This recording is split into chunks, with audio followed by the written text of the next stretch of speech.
Greetings and blessings, dear friends in the Spirit 111. It's Eddie Luisi. How are you? Happy Halloween! Yes, I am recording this on Halloween, 10/31/2021. So before I talk about our theme, I'm going to do a little something about Halloween. But just so you stick around, today's theme is going to be the power of words and thoughts. And it's not going to be too long either, so hopefully you could stick around. This is Season 2, Episode 33. So, I'm going to read a little something about Halloween that I found on the internet. And we always know everything on the internet is correct, right? I hope this is. Halloween's origin dates back to the ancient Celtic festival of Samhain. And I'm going to write down underneath, but for you podcast people, Samhain is spelled Samhain. I would have said Samhain, but it's pronounced Samhain. The Celts, who lived 2,000 years ago, mostly in the area that is now Ireland, the United Kingdom, and northern France, celebrated their new year on November 1st. This day marked the end of summer and the harvest, and the beginning of the dark, cold winter, a time of year that was often associated with human death. Celts believed that on the night before the new year, the boundary between the worlds of the living and the dead became blurred. On the night of October 31st, they celebrated Samhain, when it was believed that the ghosts of the dead returned to earth. Ooh, I thought I saw something behind me. So that's a little snippet that I just found on the internet, so hopefully it's true. I think it's true. Okay, so the power of words and thoughts. That is our theme. This is received from DAILYWORD.com Unity. It's called Believe. I believe in the power of my words and thoughts. Matthew's Gospel tells the story of a Roman military officer who comes to Jesus seeking healing for his seriously ill servant. How many remember that story? When Jesus offers to visit the officer's home for the healing, the officer responds, "Only speak the word, and my servant will be healed." It's interesting, in the Catholic Church, right before you receive communion, at least in the old days, is something about Lord, I am not worthy to receive you, but only say the word, and my soul shall be healed. So I guess it's taking from this also, a little bit. Like the officer, I appreciate the power of words and thoughts. The way I think and speak show me what I believe and how I direct my faith. My beliefs and faith shape my life experience. Makes sense, right? Even after careful planning and preparation, I feel uncertain of my ability to successfully complete a task or project, I bring my attention back to my words and thoughts.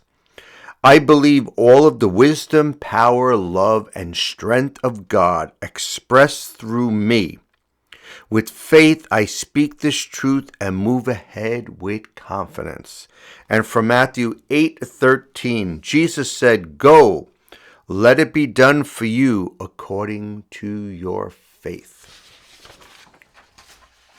This is received from Neil Donald Walsh. On this day of your life, I believe God wants you to know that the mere apprehension of a coming evil has put many into a situation of the utmost danger. I'm reading this because Halloween too, and people are fearful.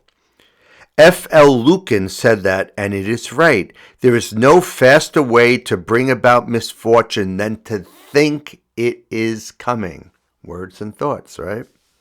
Thought is a powerful force, and it is a creative tool that many people give little energy to or abandon in the face of any real threat to safety or stability. What are you worried about today? Why?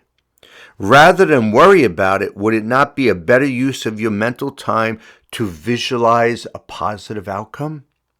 Use your mind in this way today, and you will have tapped one of the most extraordinary tools God has placed in your hand for the creation of your tomorrows. Love, your friend Neil Donald Walsh. 6-7 weeks ago, something personally, financially happened in my life. And I didn't share it with anybody, but I was having fear and I was having a little depression and anxiety. But I just offered it up to God and I said, God, your holy will, just make everything work out. That thing after 6-7 weeks changed and it's better. And then something else that usually happens was a lot better too. So I took away the fear, I trusted God, and things worked out. So what are your thoughts? What are your words? Right? What are you saying to others? What are you saying to yourself? What are you saying in your thoughts? Right? So try to stay a little bit more positive. I know it's hard. It's in difficult times, and I get it. But try. That's all I'm asking, right? This is received from Daily Practice, Sacred Reading, and Meditation from One Spirit Learning Alliance, New York City. Dun, dun, dun, dun, dun, dun, dun. Many Native American languages have no word for religion at all. For them, the path of being alive is so inextricably, I think that's the word, infused with spirit that to imagine anything that was not religion would be folly. Our words, thoughts, and actions are our prayers. Our moments in the company of others are our church. Our time alone is meditation. We are at this very moment engaged in the most exquisite of spiritual practices, the art of being fully, passionately alive. And that was received from Wayne Muller. How then shall we live? So everybody always says words, thoughts, actions, and I skipped actions, but in that reading it mentioned actions, and I'm going to end with actions. So stick around. I'm almost done. This is received from Science of Mind. It's entitled, Always Remember. When we practice inclusion, or anything else for that matter, we are dealing with a creative intelligence that works for us by working through us. The quote from Ernest Holmes, remember, we are dealing with intelligence. It is going to evolve our concept exactly as we involved it, tells us that when we consciously put our minds on something, there is an intelligence that goes to work to develop that which we focus our attention on. Thoughts, right? Always remember that you were created after the divine image from an infinite intelligence that can be used to bring about the life you desire. No matter the situation, you have the power to change it. Always remember that when we practice separation, we are separating ourselves from the good we say we want.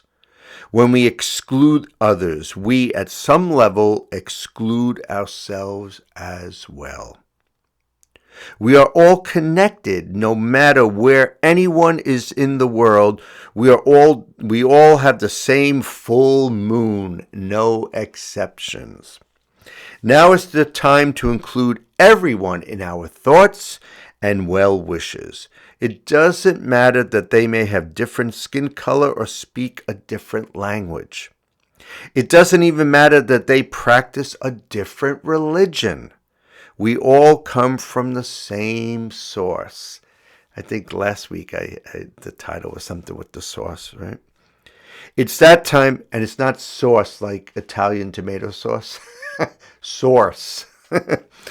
It's time that we remember we are here to assist one another in living a life where all needs are met.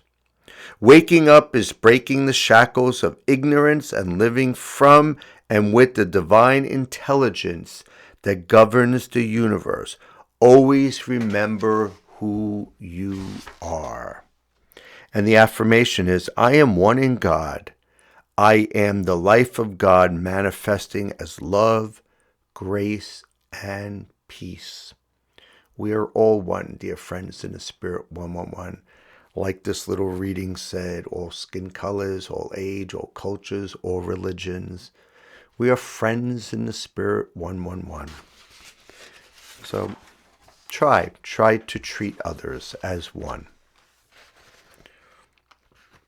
From the Tao Te Ching of Lao Tzu. Now, I usually end, whenever I find one of his little poems, I try to end with it. But I'm going to end with something else. But I'm near the end. The 5 colors blind the eye. The 5 tones deafen the ear. The 5 flavors overwhelm the palate. Fancy things get in the way of one's growth. Racing here and there, hunting for this and that. Good ways to madden your mind, that's all. Relinquish what is without. Cultivate what is within. Live for your center, not your senses. I like that. And now I'm going to end with one little quote from Paulo Coelho. This is received again from Daily Practice, Sacred Reading and Meditation. The world is changed by your example, not by your opinion. Should I read that again? The world is changed by your example, not by your opinion. Remember, this talk is about words and thoughts, but I just added actions. Your example is your actions, right? So dear friends in the Spirit 111, try, and I know it's hard, but try to have positive thoughts even when things are going crazy and there are problems and you don't know what to do. Try to think of positive outcomes. Pray if you're a prayerful person. Meditate. Take a walk if you need to take a walk. Hop in your car, take a drive. Make sure you're relaxed. You're not driving fast. Play a nice meditative piece of music or classical music or whatever it is to kind of calm you down and relax you. And then be careful with your words, right? A lot of people say that the tongue could be very sharp, right? You could say something that maybe you'll regret later on. So stop and think before you talk. Take actions, take good actions to help yourself, to help your family, your community. Volunteer.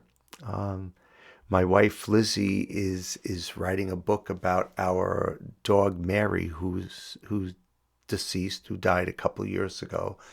But Mary was a therapy dog, and Liz and our daughter Liv were Good Dog Foundation therapy dog trainers. And so she's going to talk about actions, which is volunteering and helping others and being a comfort for other people's souls.